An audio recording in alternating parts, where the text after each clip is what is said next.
Hi, and welcome to a new episode of Don't Be a Man About It. Today, my guest, Justin Kruger, is the founder and the CEO of Project Helping, and he's here with me today to share his story and to talk about an extremely important topic, especially in these days and in the pandemic that we're going through, which is volunteering and how it is very important for our mental health.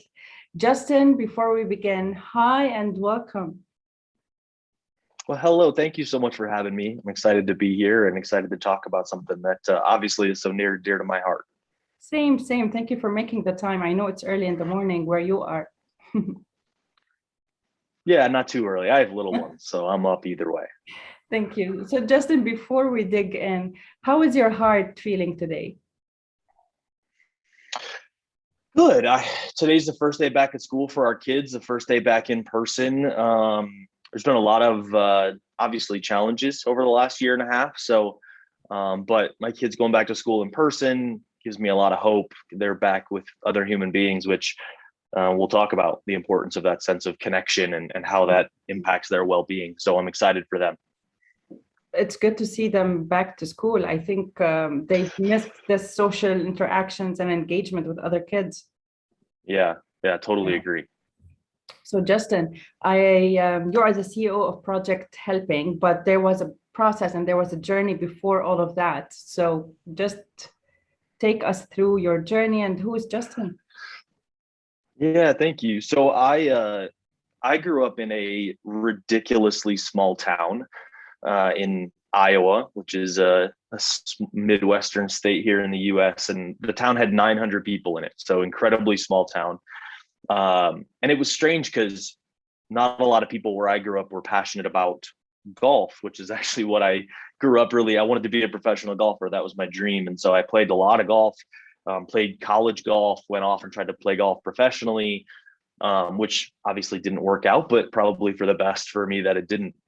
But I also struggled a great deal with my mental health, looking back, probably starting in middle school, which I think is unfortunately a common time now for a lot of young people to start struggling. But I struggled with it, and one, in an incredibly small town in the Midwest, and two, almost 30 years ago now, there weren't really any mental health resources available. It was not a conversation.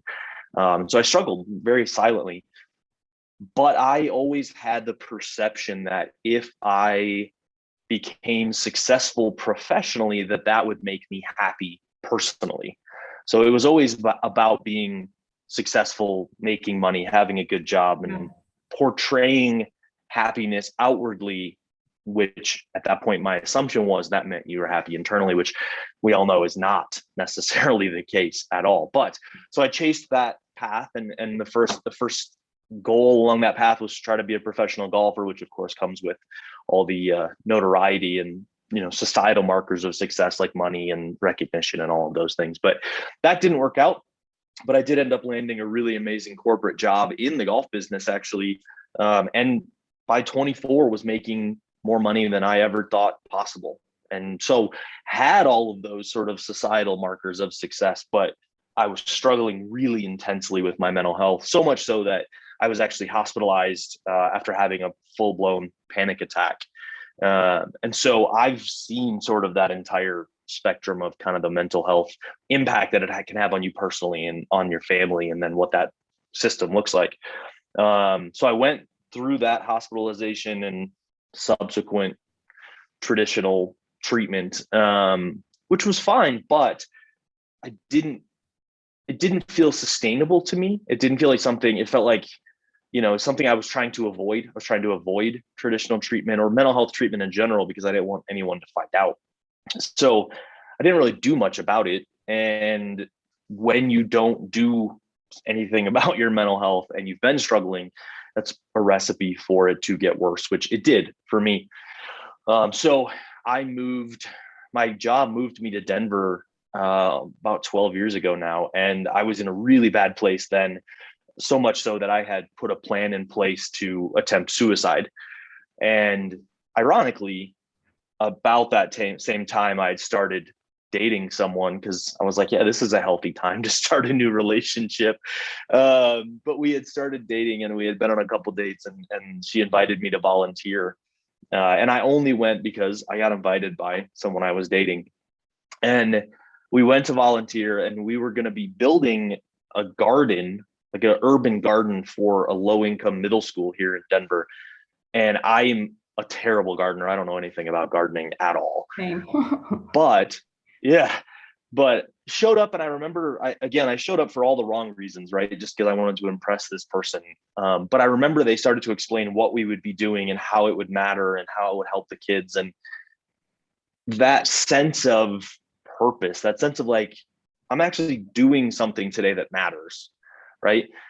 And then the sense of connection with the people that were there. They were strangers to me at that time, right? And so that sense of purpose, that sense of connection, while it sounds cliche, and I fully understand that, at that very moment in my life, it was something that kept me alive. It was like, okay, there's something here for me. There's something, I can do something that matters with my life, even though I don't feel fulfilled necessarily in my work.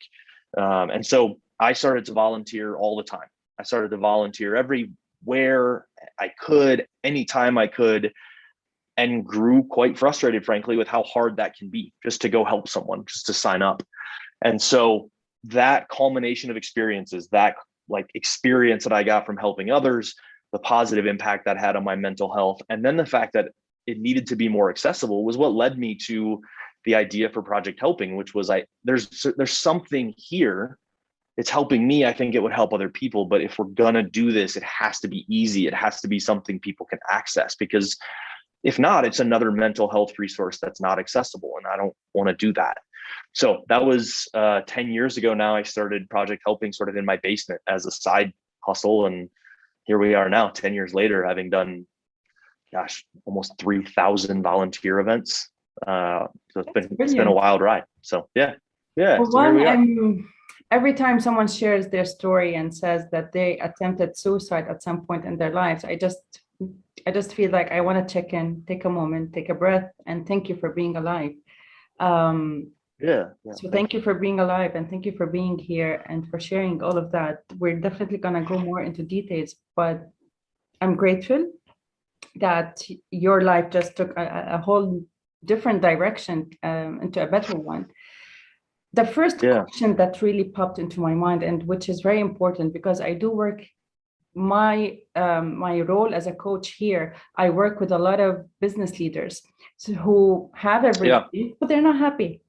And they don't get it. I don't get it. I have the house, I have the family, I have the money, I have the cars. Why am I not happy?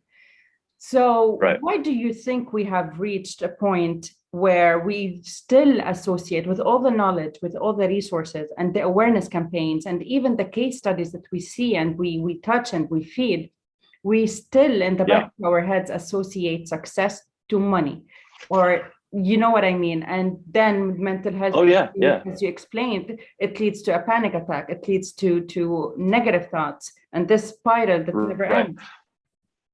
Yeah. I mean, I think partially it's because that's the message we're given our entire life. Yeah. So even though logically we know that that's not necessarily what equals happiness, right? But that message is presented to us on a daily basis. And we still get those fleeting, momentary sort of benefits of achieving the next promotion, closing the next big deal, buying the new house, buying the new car, all of those things. Like we still get that quick hit of adrenaline and joy and, or the things that come along with that. But the problem is they're fleeting, right? They don't stick around, and they don't stick around, then we're kind of forced to chase the next one to get that same high. And so you never get off this sort of treadmill of, the next hit of sort of surface level or external joy. And then you got to find the next one and find the next one and find the next one. Whereas when we do things that are more intrinsically valuable, like serving other people, for example, right, or spending time with our family, those things last, and there's no diminishing point of return on that feeling, right? Like you can volunteer and volunteer and volunteer, and you're going to feel better every single, it doesn't go away. Whereas buying the car, buying the house, getting the next job or whatever, like that wears itself out, right? There's only so much of that you can do. But it's a mixed message we get societally, right? That the message we get is that's what you should do, and then internally we're like, yeah, but that doesn't make sense. And so for me at least, I think a lot of the struggle was rooted just in the sort of conflicting messages I had internally, even, right? But yeah, but I should be chasing the money and the things and the societally acceptable measures of success, but I know that's not working, but yet I can't really stop. So now, yeah, that makes really, really, really big sense. So basically now your definition of success has changed, isn't it?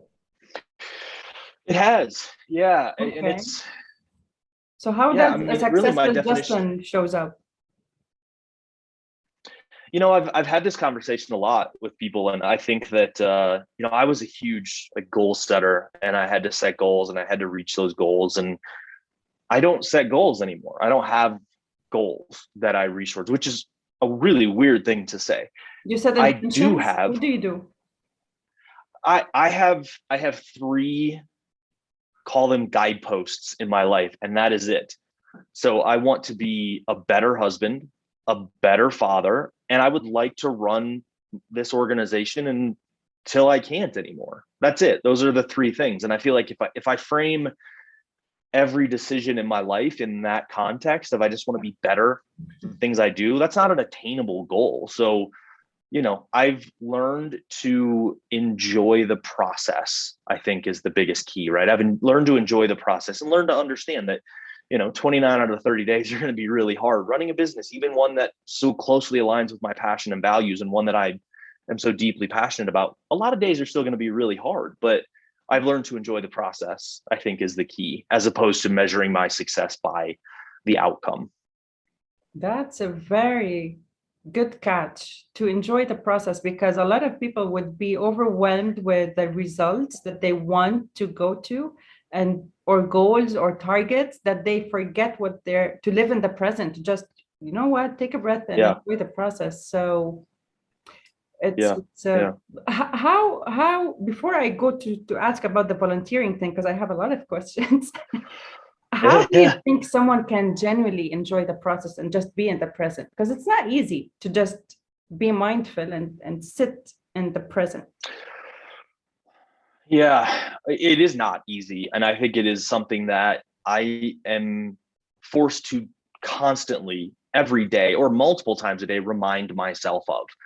I think that this probably sounds fairly morbid, and I don't intend it to be, but like I was faced with my own mortality like pretty early on.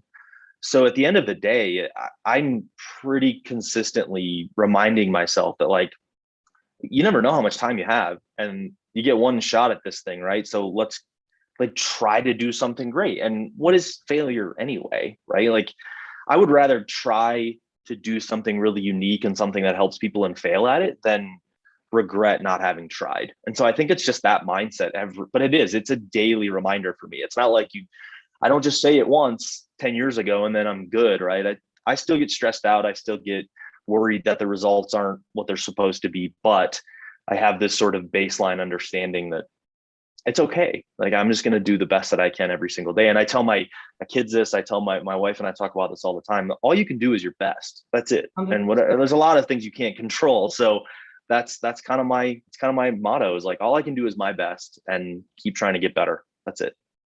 100%. Yeah.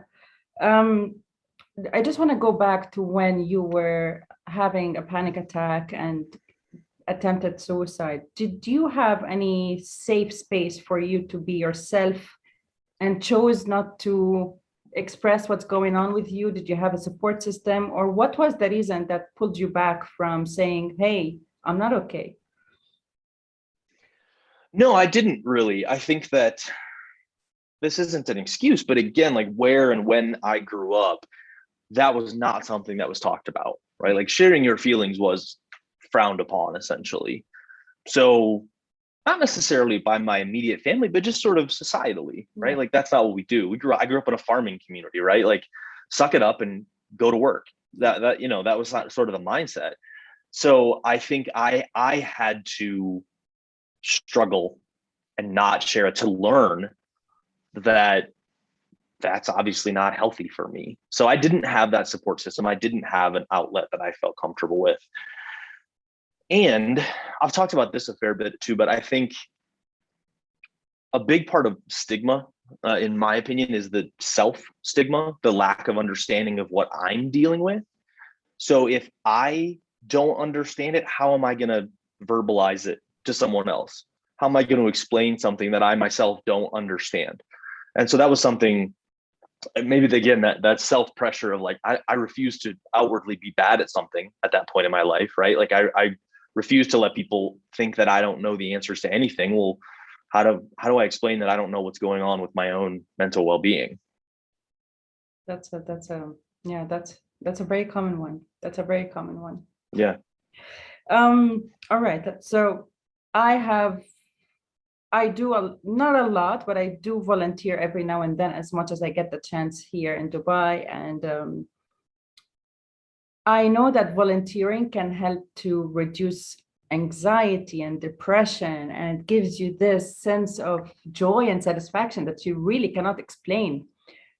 From your experience, from what you see and you do daily with project helping, what are the benefits, like really, what are the direct benefits of volunteering, and why is it so important?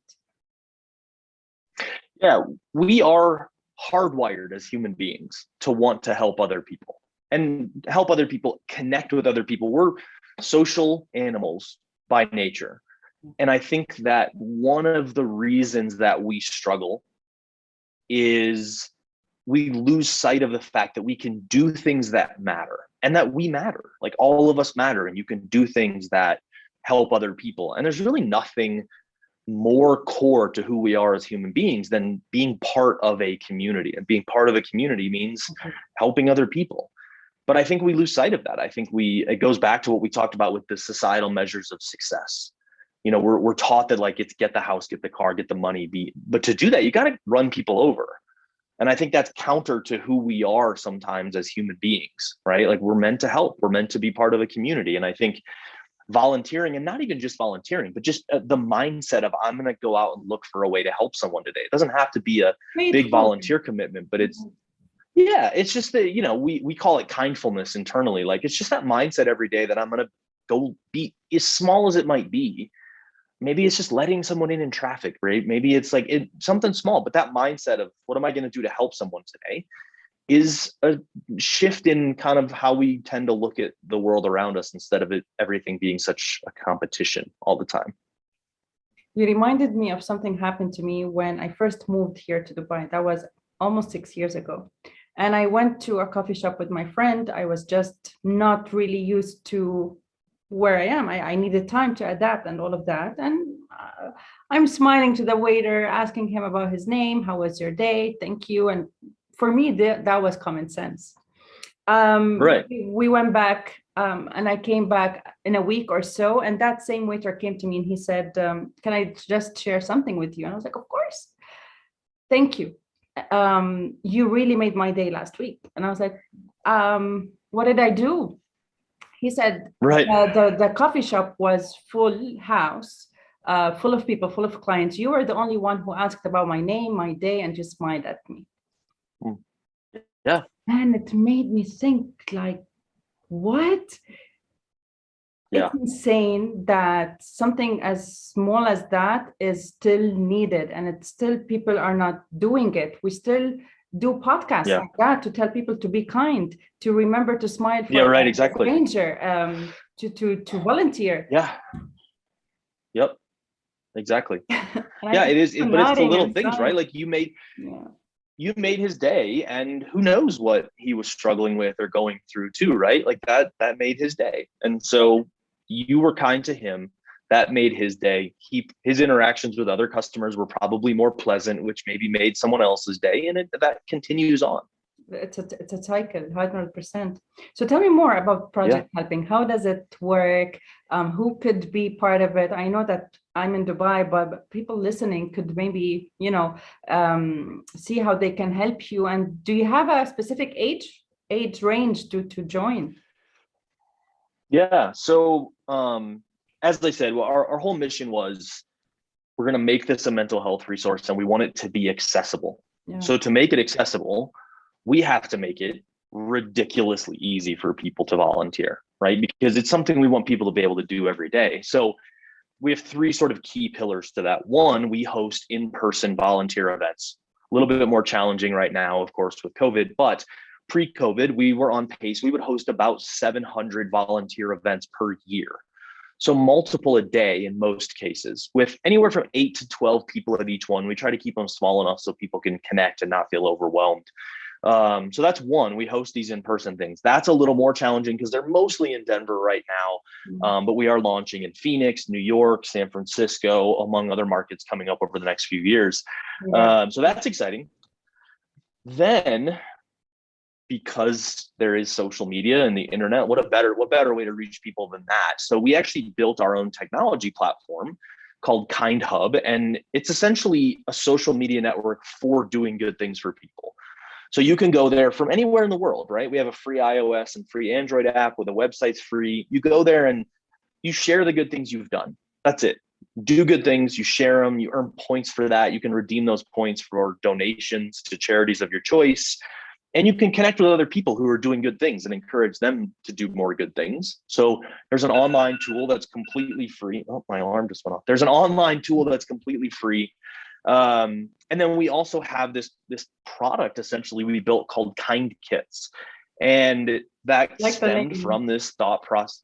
Yeah, so it stemmed from this process of you can have everything else delivered to your house, literally just about anything. Why not volunteerism? Why not opportunities to help people? So we built this product that are volunteer projects in a box. You can order them, have them delivered to your home, and it's 100% of what you need to do something good for someone in need right in your home.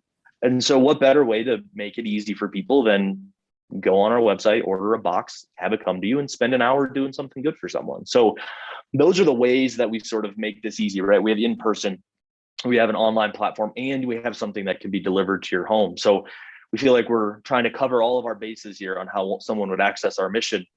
But one of the things we love about our mission, in particular to your question about age ranges, is anyone can participate. There's not a lot of sort of mental wellness, mental health resources where you can bring a friend, bring your family, bring whomever and say, hey, let's go do this thing together because it's good for our mental health. Not because necessarily I'm struggling today, but because I should go to the gym and eat well because it's good for me. And so is giving back. So let's go do it together. It'll be fun, right? And that's a very different mindset as you talk about mental health resources. Doing the right things for the right reasons.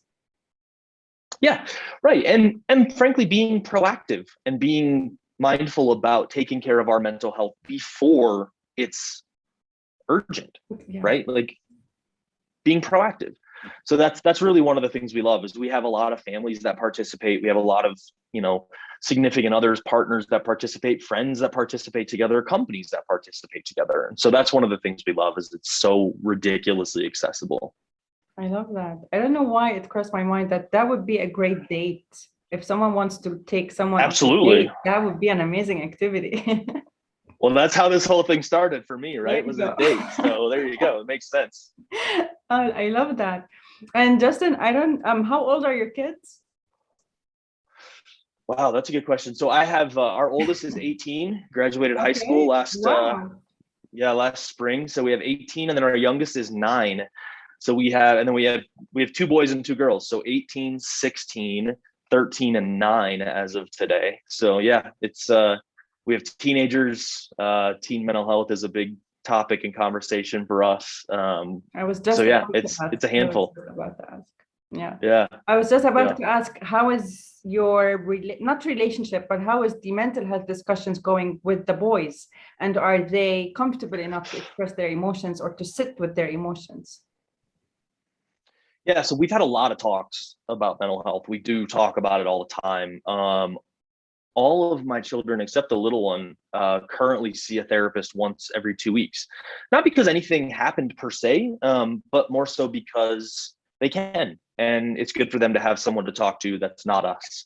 But one of the things that my wife and I focus on a lot is the vocabulary of the language. Because I think we saw from our kids early on that when we asked how they were feeling, a lot of times they would just say, I don't know, or whatever the case may be. And so we've worked with them on just what is the vocabulary. Instead of saying you don't know or not saying anything, you can say, I think I feel angry. And you can start there. It doesn't have to be in depth. It doesn't, but just saying the words and starting to have that conversation. So that's a work in progress, especially with teenage boys. But we're having the conversations, which I think is an important piece of that. And they're not easy. And, no one finds it easy to bring up those topics and have those conversations, but I think they are fruitful and beneficial. And I think, at the end of the day, hopefully my kids know that, they can talk to someone, even if it's just saying, I need to talk to someone else, and that's fine. And we'll help facilitate that. So.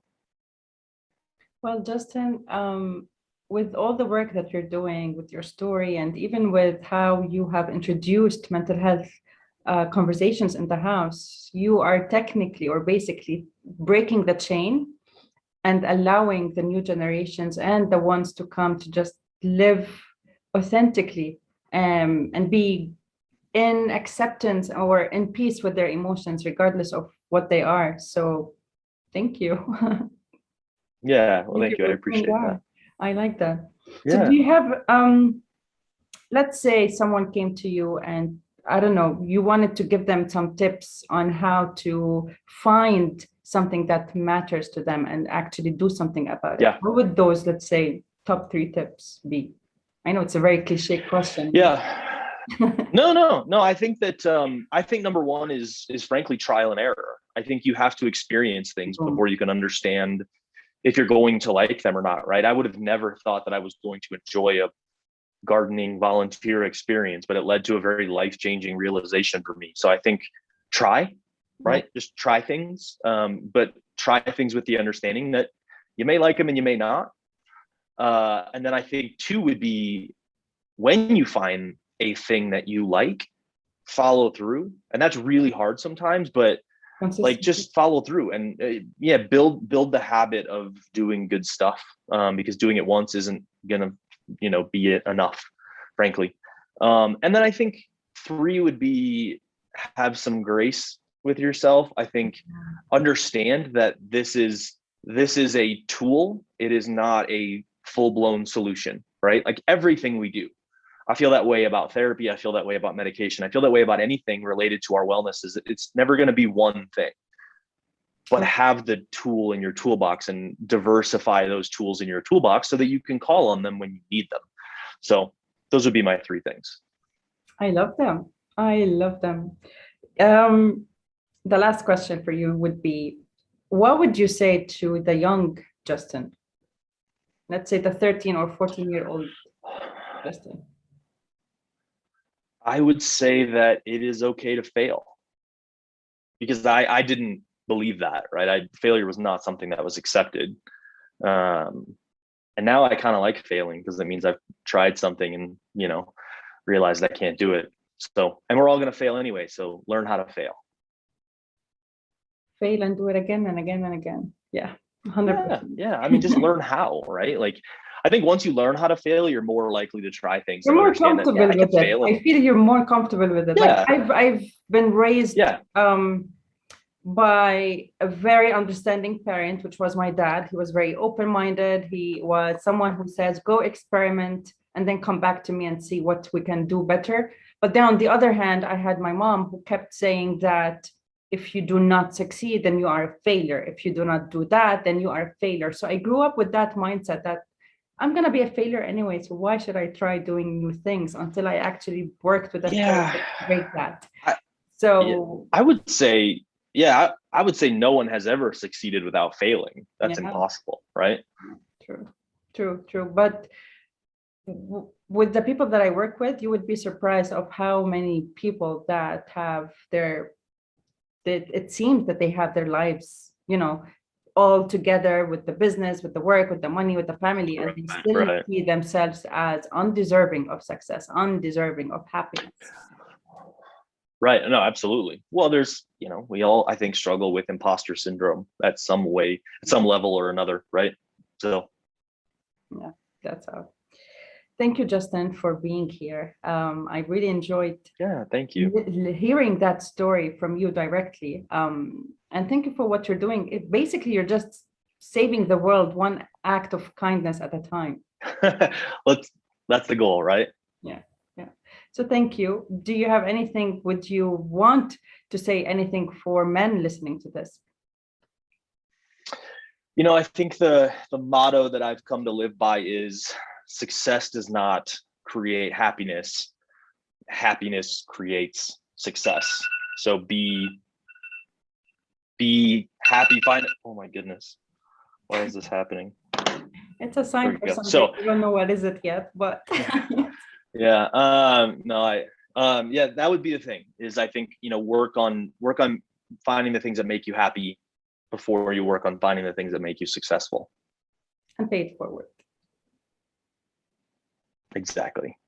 Thank you, Justin. Thank you. Yeah, thank you. Appreciate it.